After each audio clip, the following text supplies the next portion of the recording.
Online platforms that deliver straight to your door, like Amazon, is one of the only retailers that is experiencing immense growth during this time.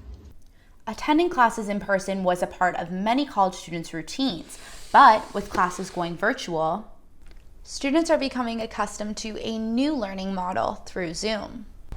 The Toronto real estate market has seen an increase in sales and with virtual tours showcasing the inside of homes. Outdoor activities are strongly encouraged during these challenging times, not only for your mind, but for your body as well.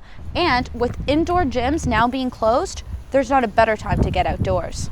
It's through these very doors where community members can come cast their votes. The polling station manager says that the rush has been nonstop. Having those support systems is just so important, and this piece really just highlights that. One student athlete's bond with her father, and he makes it quite known that he's there cheering for her in the stands, and I got to cover that story. And as a true Canadian, you made sure that it had to do with hockey.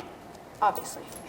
These injuries affect around 200,000 people a year in the United States, according to the Mayo Clinic, and this week I got to look at the impact ACL tears had on one SU women's lacrosse player. With many businesses forced to close their doors, Bondi Produce has expanded during this challenging time. COVID happens, we've got all this produce in our warehouse that is, basically dying. We have a bunch of trucks that are parked, and I think during times like these, as a business owner, forced to innovate. Immigrating to Canada from Italy, Ignazio Bondi launched Bondi Produce in 1976. The business sells produce to Toronto's top restaurants. 3 generations later, Bondi is pivoting their business model, says Vice President Ezio Bondi. We have the trucks, we have the product, why not just deliver to houses, we thought. From closed business doors to front door home delivery, the company also expanded its products. Before this, we were just selling fruits and vegetables. Now with home delivery, we're offering multiple categories: dairy, meat, bakery, and pantry items. Important to Bondi was not to forget about its prior clients, Toronto restaurants. We sell them a product, they turn it into a finished good, sell it back to us, and then we sell that directly to the consumer. A new customer impressed with the company's changes is Maria Malteri. A food and nutrition high school teacher, fresh produce was a priority.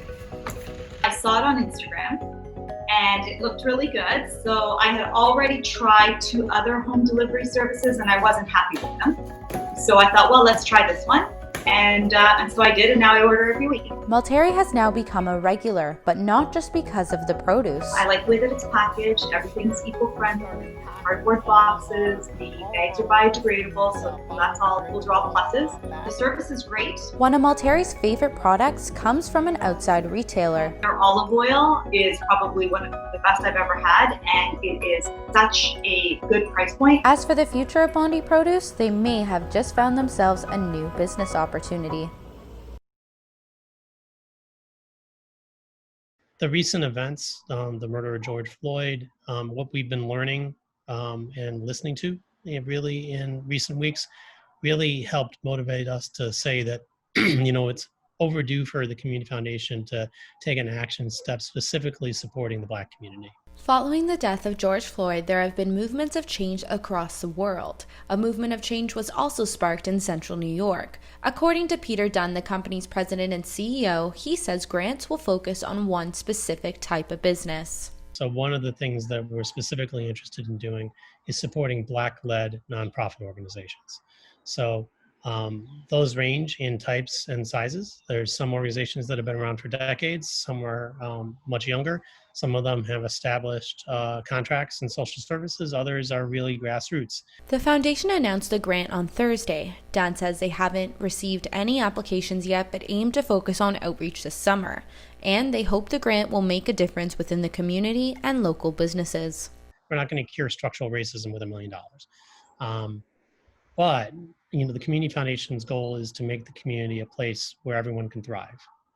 And if we're serious about that, then we need to take on some of these issues. And we're going into it knowing that the investment that we're talking about is really a floor, not a ceiling, right? So it's the beginning of what will be a scope of work that will last for some time.